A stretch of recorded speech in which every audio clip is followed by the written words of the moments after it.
Hello everyone. Today in this video, we are going to discuss the principles of corporate governance by the Organization for Economic Cooperation and Development (OECD).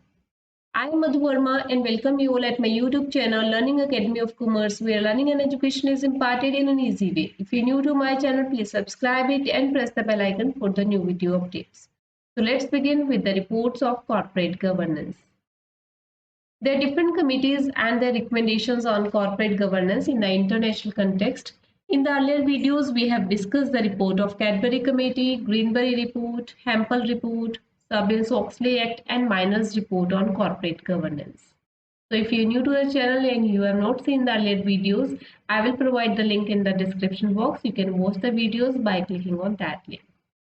In this video, we will understand the principles of corporate governance given by the Organization for Economic Cooperation and Development (OECD).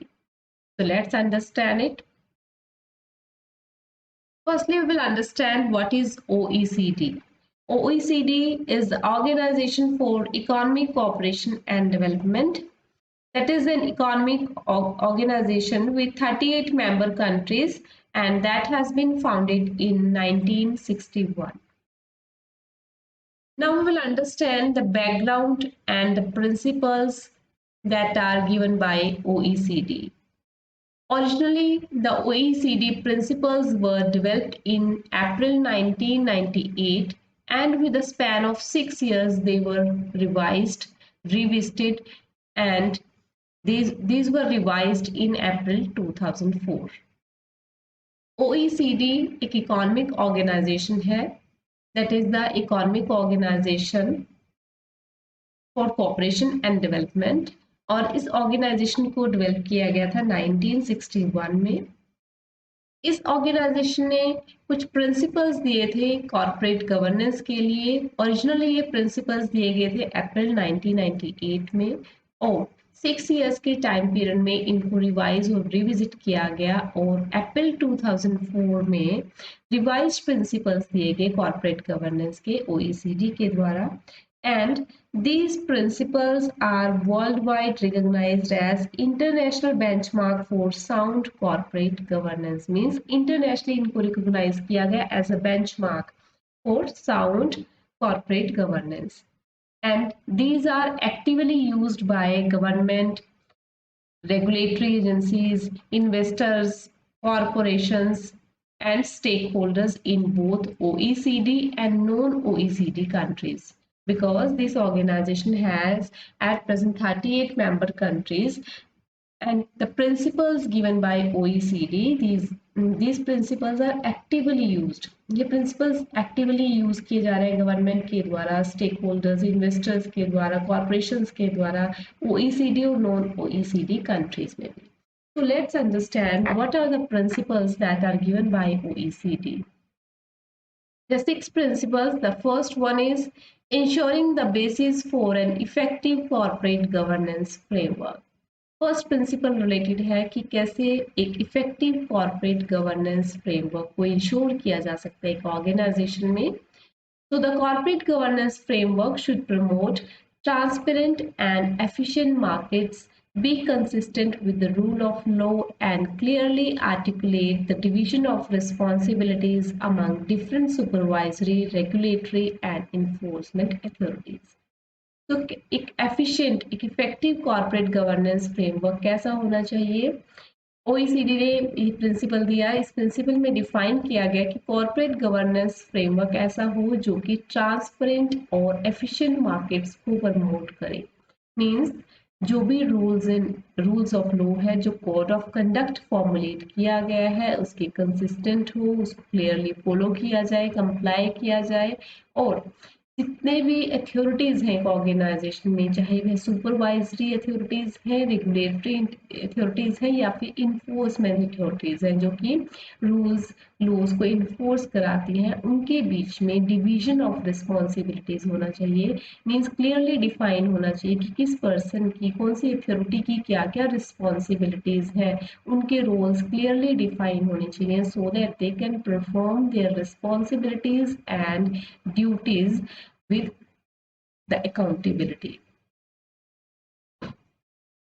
Second is basic rights of shareholders and key ownership functions. Second principle related है कि share holder के basic rights क्या होंगे और क्या की ownership functions होने चाहिए. So the corporate governance framework should protect and facilitate the exercise of shareholders' right. Corporate governance framework ऐसा होना चाहिए जो कि शेयर होल्डर्स के राइट्स को प्रोटेक्ट करे. Third one is equitable treatment of share holders. Third principal related है कि शेयर होल्डर्स के साथ इक्विटेबल समान व्यवहार होना चाहिए, इक्विटेबल ट्रीटमेंट होना चाहिए. सो the corporate governance framework should ensure the equitable treatment of all share holders including minority and foreign share holders. All shareholders should have the opportunity to obtain effective redress for violation of their rights. Corporate governance framework को ensure करना चाहिए कि सभी शेयर holders के साथ equal treatment किया जाए, समान व्यवहार किया जाए, चाहे वह माइनॉरिटी शेयर होल्डर्स हैं जिनके पास कम शेयर्स हैं as compare to majority share holders, या फिर फॉरेन शेयर होल्डर्स. बिकॉज अगर एक इंटरनेशनल ऑर्गेनाइजेशन है तो वहां पर फॉरेन शेयर होल्डर्स भी हो सकते हैं. तो फॉरेन शेयर होल्डर्स और माइनॉरिटी शेयर होल्डर्स के साथ भी इक्वल ट्रीटमेंट होना चाहिए जैसे सभी शेयर होल्डर्स के साथ है, उनको सेम राइट्स और allot किए जाने चाहिए. All shareholders should have the opportunity to obtain effective redress for violation of their rights. अगर किसी शेयर होल्डर्स के राइट्स का वायलेशन किया जाता है, उनको राइट्स नहीं दिए जाते, तो उसकी सुनवाई की जानी चाहिए. इफेक्टिव रिड्रेसल सिस्टम होना चाहिए. मीन्स सभी शेयर होल्डर्स को इक्वल राइट्स दिए जाने चाहिए. Next principle, fourth principle is role of stakeholders in corporate governance. Means corporate governance system में stakeholders का क्या रोल होना चाहिए. Because stakeholders are the person who have an interest in the organization, जिनका organisation में एक इंटरेस्ट है. तो बिजनेस ऑर्गेनाइजेशन की रिस्पॉन्सिबिलिटी है कि स्टेक होल्डर्स के इंटरेस्ट को प्रोटेक्ट करें, तभी corporate governance sound system maintain किया जा सकता है. So the corporate governance framework should recognise the rights of stake holders established by law or through mutual agreements and encourage active cooperation between corporations and stakeholders in creating wealth, jobs, and sustainability of financial sound enterprises. Stakeholders वे person है जिनका business में interest है. So stakeholders can be the shareholders, they can be the customers, suppliers, and every person who have an interest in the organization.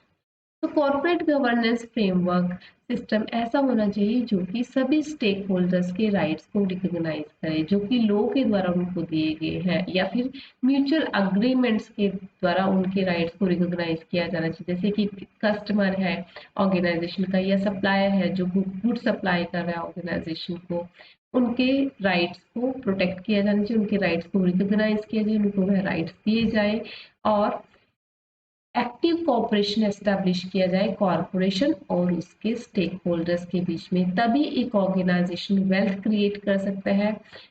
In creating wealth like जो investors हैं उनको rights दी जाए कि वह business में money invest कर सकते हैं, जॉब्स क्रिएट की जाए. Because the organization has a responsibility towards the society also. So if the organization will create the jobs, then it will provide the rights to the stakeholders, customers. जो society है, general society है, उसको भी rights provide करेगा. And the sustainability of financially sound enterprises.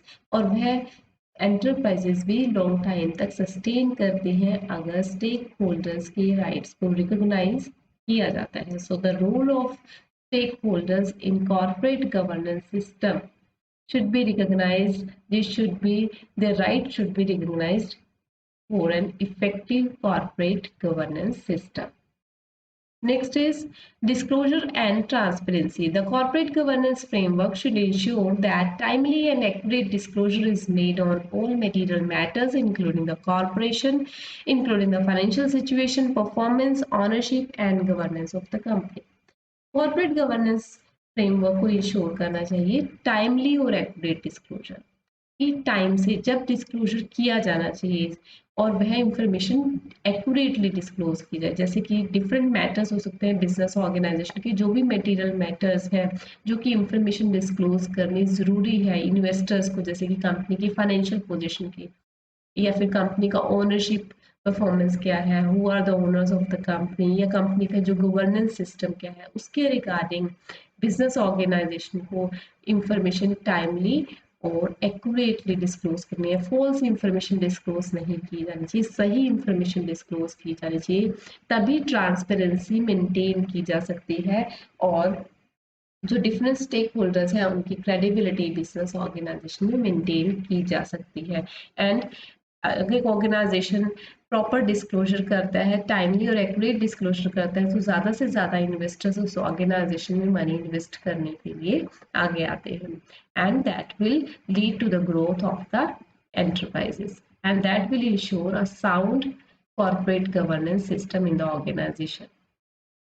Next principle is board responsibilities. The corporate governance framework should ensure the strategic guidance of the company, the effective monitoring of management by the board, and the board's accountability to the company and the shareholders. Corporate governance system, corporate governance framework को ensure करना चाहिए company का strategic guidance, इसके द्वारा by the board, means company का जो board है वह कंपनी की इफेक्टिव मॉनिटरिंग करे, बिकॉज कंपनी के जो शेयर होल्डर्स हैं जो बिजनेस में मनी इन्वेस्ट करते हैं बट वह कंपनी की एक्टिविटीज को मैनेज नहीं करते, वह अपने बिहाफ पे बोर्ड मेंबर्स को, बोर्ड ऑफ डायरेक्टर्स को अपॉइंट करते हैं बिजनेस को मैनेज करने के लिए। तो यहाँ पर बोर्ड की कुछ रिस्पॉन्सिबिलिटी है कि उन्होंने बिजनेस को मैनेज करना है, इफेक्टिवली मॉनिटर करना है, and the board accountability to the company and the share holder. तो बोर्ड की अकाउंटेबिलिटी कंपनी और उसके शेयर होल्डर्स के लिए है जिन्होंने बिजनेस में मनी इन्वेस्ट की है, because board members share holders के रिप्रेजेंटेटिव के रूप में बिजनेस ऑर्गेनाइजेशन में काम करते हैं, शेयर होल्डर्स डायरेक्टली पार्टिसिपेट नहीं करते। तो बोर्ड की कुछ रिस्पॉन्सिबिलिटीज हैं, उनकी अकाउंटेबिलिटी है कि उनको क्या क्या काम करने हैं, उनमें रिस्पॉन्सिबिलिटीज का प्रॉपर डिवीजन होना चाहिए, और अगर बिजनेस ऑर्गेनाइजेशन जो भी एक्टिविटीज परफॉर्म कर रहा है उसके लिए बोर्ड को रिस्पॉन्सिबल ठहराया जाना चाहिए। Only after that corporate governance system को साउंड बनाया जा सकता है। So these are the 6 principles that are given by OECD, Organization for Economic Cooperation and Development. I hope you must have understood this very well. Thanks for watching the video. Please subscribe my YouTube channel, like the video and share it with your friends. And please give your comments in the comment box about how did you like the video.